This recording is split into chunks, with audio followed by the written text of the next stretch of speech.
深夜的森林最边缘，有一片被古老沙漠环绕的空地。小龙珊珊、松鼠皮皮和小熊波波手牵住手，来到了一口神秘的泉水旁。这不是普通的泉水，它被森林里的动物们称为银河许愿池。池水并不是透明的，而是像流动的银河一样，闪烁着细小的银色的星光，在黑夜里静静地流淌着。皮皮从地上捡起一颗光滑的小石头，轻轻地丢进许愿池里。石头落入水中，并没有发出沉重的声音，反而像是掉进了柔软的棉花里，只发出一声清脆而空灵的回响。随之而来的是池面上荡开了一圈圈银色涟漪，涟漪中带着五彩斑斓的光晕，缓缓地向岸边扩散。波波也蹲下身子，用手掌轻轻触碰池水。他发现池水是温暖的，摸起来有一种滑顺的感觉，像是最细致的丝绸划过指尖。珊珊挥动翅膀，在许愿池上方轻轻盘旋。他告诉大家，这口泉水连接梦境与星空，只要在这里许下愿望，星星就会听见你的心声，并在夜晚守护你的梦境。珊珊撒下一片金色的龙息，那些亮晶晶的粉末落在池面上，与银色的池水融为一体，让整片许愿池绽放出更加温柔、更加祥和的光芒。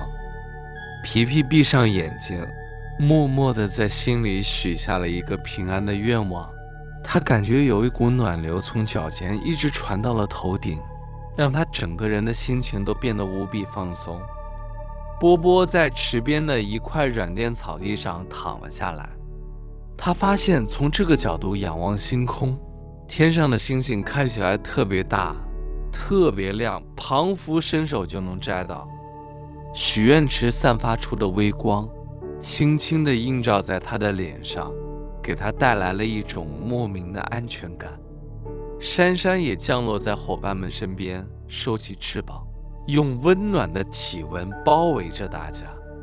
在这一刻，森林里没有任何噪音，只有水流极其缓慢、极其温柔的流动声，像是一首无穷无尽的摇篮曲。他们三个人安静地呼吸着清新的空气，感受着这片神秘空地的宁静。皮皮觉得自己的身体正随住池水的涟漪，轻轻地、缓慢地摆动着。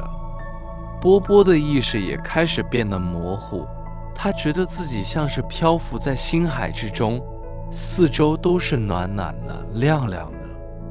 珊珊温柔地闭上眼，陪伴着伙伴们进入这片静谧的梦境。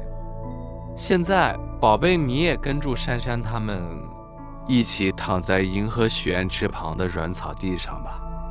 想象你正看着那片闪烁着星光的池水，听着那极其细微的水流节奏，每一道涟漪都在放松你的心灵，每一点星光都在安抚你的情绪。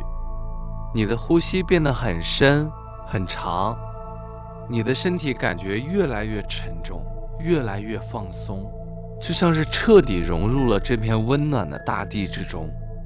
所有的星星都在你的梦里闪耀，这口银河许愿池会守护着你，带你进入一个最平静、最广阔、最美丽的梦乡。